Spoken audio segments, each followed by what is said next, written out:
Tony Beets, the self-proclaimed king of the Klondike, is no stranger to big bets. For years, he has cultivated a reputation for making bold decisions, often at the cost of risking millions. This season, his sights are set higher than ever, with a target of 5,000 ounces of gold, a figure that could yield millions in profit, particularly with gold prices soaring to new heights. However, as Tony embarks on this ambitious journey, the unpredictable nature of mining and the harsh realities of the Klondike have thrown him into a struggle unlike any before. What began as a strategic gamble to strike gold at Indian River has spiraled into a series of setbacks that threaten to undo everything he has worked for. The bold gamble at Indian River. Tony's quest for gold this season started with high hopes. Indian River was meant to be the key to unlocking his 5,000-ounce target, a location that he believed held great promise. The work began with the daunting task of draining the flooded claim, a job that took weeks of effort. With the ground prepared and the plan in place, Tony set his sights on getting his wash plant up and running. This was no small feat, as the plant had been sitting idle for 4 years, gathering dust and rust. The wash plant, a massive machine crucial for separating gold from dirt, had to be carefully reassembled. The 7-ton shaker deck needed to be lifted and bolted into place, and spray bars weighing 2 tons had to be mounted. Every piece had to fit perfectly to ensure the operation would run smoothly. As the crew worked tirelessly to revive the wash plant, Tony's leadership was put to the test. Every step of the process was fraught with challenges, as the logistics of reassembling and fixing a large, complex machine became a massive undertaking. Finally, after days of hard work, the plant was up and running. But just as Tony began to feel the relief of progress, disaster struck, not from the plant itself, but from an unexpected source, the Yukon Mining Authority. The water license crisis, a catastrophic setback. As Tony's crew prepared to move the plant to the cut, they were blindsided by a visit from inspectors. What followed was a blow that could have been avoided with more careful planning. The water license for Indian River was not in order. Tony had been authorized to mine only 1 acre of land, but his plans involved 15 acres. This critical mistake led to the halting of operations at Indian River, effectively rendering it a non-operational site. The inspector's arrival brought the entire operation to a screeching halt, and with it, Tony's hopes for a smooth, profitable season. The consequences of this oversight were devastating not only for Tony but also for his crew, who had invested weeks of labor and resources into getting the site ready. Morale quickly plummeted, and with the season already well underway, time was running out to make up for lost progress. For Tony, the failure at Indian River was a bitter pill to swallow. Not only had the gold targets seemed impossible now, but the financial losses were mounting. A shift to Paradise Hill, new challenges, old struggles. With Indian River effectively shut down, Tony had no choice but to return to Paradise Hill, a site that had been put on pause earlier in the season. The problem with Paradise Hill was that it hadn't seen any action for weeks, and getting it back up and running would require a substantial effort. The clock was ticking, and every day spent getting Paradise Hill back in shape was one less day to hit the ambitious goal of 5,000 ounces. To make matters worse, the work at Paradise Hill had its own set of challenges. The equipment had been left neglected for far too long, and Tony and his crew had to do everything from reassembling machinery to handling logistical nightmares. With fewer resources and a growing list of tasks, the crew was already stretched thin. The pressure on Tony to deliver results was overwhelming, and every mistake felt magnified. Managing the water supply became a particularly difficult challenge. Water management is crucial for mining operations, as it directly impacts the efficiency of the wash plant and the ability to process gold. With limited resources at Paradise Hill, every delay in getting water flowing felt like a major blow to the team's chances.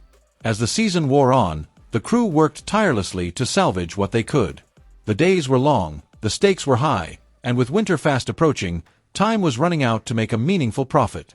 The entire operation felt like a race against the clock, with every obstacle seeming to add to the mounting pressure.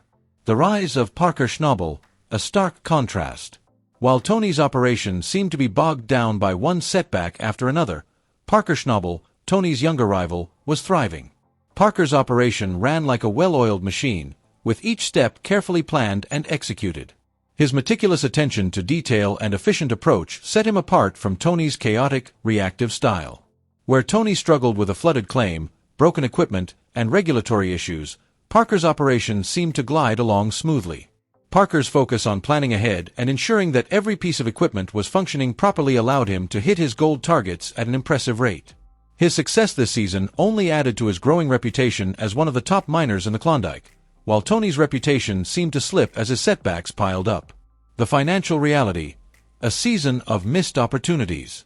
As the weeks dragged on, the financial reality of the situation became even more evident. Tony's hopes of reaching 5,000 ounces were looking increasingly unlikely.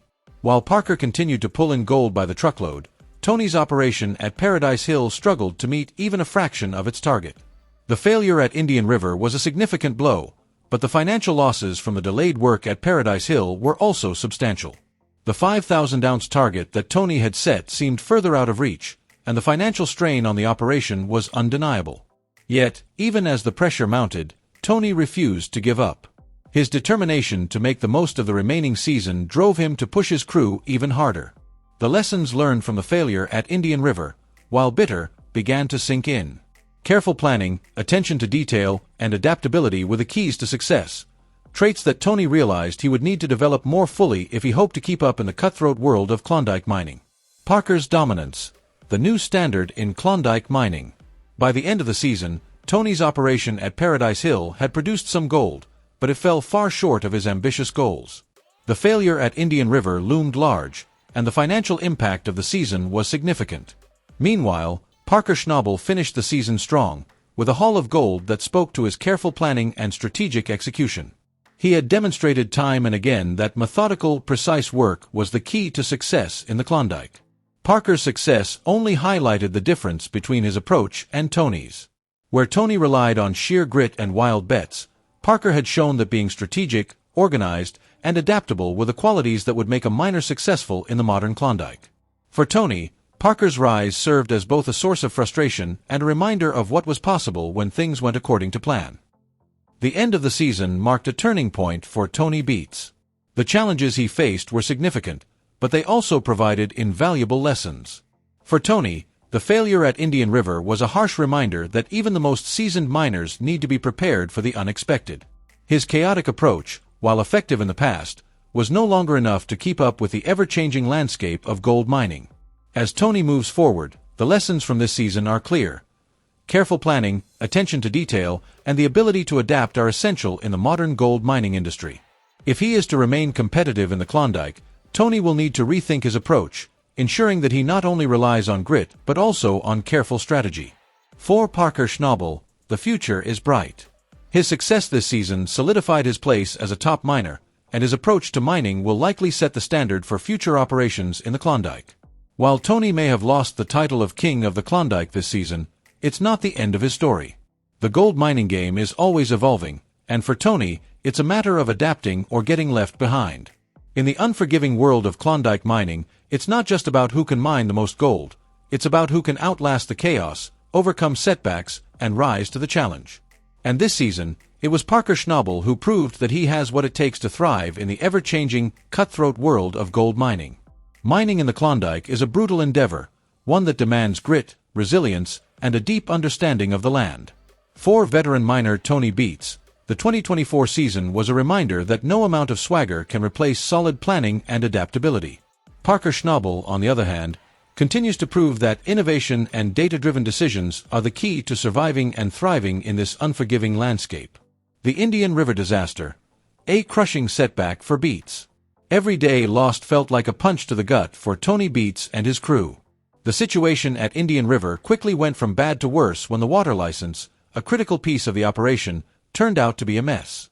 Instead of being able to work 15 acres as planned, Tony was limited to just 1. The frustration boiled over more than once as the inspector's ruling brought everything to a screeching halt. Months of meticulous planning, mountains of cash, and endless hours of backbreaking labor seemed to vanish into thin air. The anger hit its peak, but as any experienced miner knows, anger doesn't solve paperwork problems. The Indian River disaster was a stark reminder of how regulations and licensing issues could easily derail even the most well-laid plans. Parker Schnabel: a modern approach to mining. In sharp contrast, Parker Schnabel's operation could not have been more different. The young Klondike gold miner has become the face of modern mining. His equipment is state-of-the-art, his strategies well-researched, and his crew expertly trained. While other miners were still knee-deep in mud, Parker's operation had already started pulling in gold like it was on sale. The cleanups kept rolling in, and with each haul, Parker demonstrated that innovation, precision, and technology were the real keys to success. Parker's crew worked like clockwork, each task flowing seamlessly into the next. His investments in mobile wash plants and advanced monitoring systems made quick work of gold-rich ground, while other operations struggled with water management and equipment breakdowns. Every cleanup at Parker's camp became a showcase of the power of preparation and efficiency. Paradise Hill, a struggle to stay afloat. Back at Paradise Hill, Tony's backup claim, things were less than ideal. Water management continued to be a constant headache. Without a steady flow of water to the wash plant, progress slowed to a crawl. While improvised fixes kept things moving, it was clear that the crew was barely holding it together. The dream of pulling 6,000 ounces of gold seemed increasingly distant. Tony's operation had hit a wall, and the financial hit from Indian River only made matters worse. With little gold being pulled from Paradise Hill, the king of the Klondike found himself facing a difficult reality. The old ways just weren't enough anymore. The leadership divide. One of the key differences between Parker's camp and Tony's was leadership. While both men were undoubtedly strong leaders, their approaches could not have been more different. Tony's leadership style, marked by sharp critiques and high expectations, led to tension and morale issues among the crew. Some thrived under the pressure, while others struggled. As the season wore on, tempers flared and mistakes multiplied. In contrast, Parker's leadership fostered a sense of calm professionalism. His crew respected him, not just as a boss, but as a mentor. Parker's focus on clear communication and mutual respect created an atmosphere where teamwork could flourish. His investment in crew training paid off in spades, with his team operating with unparalleled efficiency. The result? Record-breaking gold cleanups and a growing reputation as the Klondike's rising star. The future of mining, a wake-up call for Beets. As the season wound down, the two miners couldn't have been in more different positions. For Tony, the season had been a harsh reminder of the changing landscape of the mining industry. The Indian River disaster and the struggles at Paradise Hill highlighted the dangers of sticking to old-school methods without embracing new technologies and strategies. Parker, on the other hand, wrapped up the season with a grin, piles of gold to show for it, and a clear message. The future of mining isn't just about brute force, it's about using data, innovation, and adaptability to stay ahead of the curve. Parker's success was proof that the Klondike could be tamed, but only if you were willing to evolve with the times. Off-season reflections. Plans for the future. As winter crept in and the machines fell silent, both miners found themselves reflecting on the season that had been. For Tony, the off-season would be a time to reassess and adapt. The failure at Indian River had been a costly mistake, and the financial hit left a hole that would take time to fill. Yet, there was a determination in Tony's resolve. He knew that if he wanted to stay at the top, he would need to modernize, to embrace the future of mining. Meanwhile, Parker was already planning for the next season. His focus on technological upgrades and advanced strategies made him the one to watch in the years to come. Parker wasn't resting on his laurels. He was planning to build on his success, expand his operation, and continue proving that innovation was the key to winning in the Klondike. The race for gold. Who will come out on top? The stakes have never been higher in the Klondike.